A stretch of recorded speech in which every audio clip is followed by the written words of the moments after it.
İlahi o şahslar ki balalarına azık alacaktılar ya Allah ya. Onların kartopu kaldı. Ödemediler, kredi kaldı ya Allah. İlahi bu cavanları özüm bağışta bu beladan ifseyleciler ya Allah ya. Durdu kardeşinin kabağında. Dedi kardeş, hele bir vaziyetteyim ki andola Allah'a batmışam. Eğer ki Akses Bank'ın işçileri gelse, ben gene evimiz oldum kardeşim. Ay dedi bak kardeşim senin dörak evde öldü.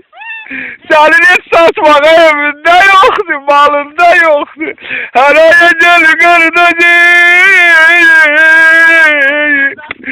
Kalmışam cana kardeşim. Cavan balalar çölde koydular.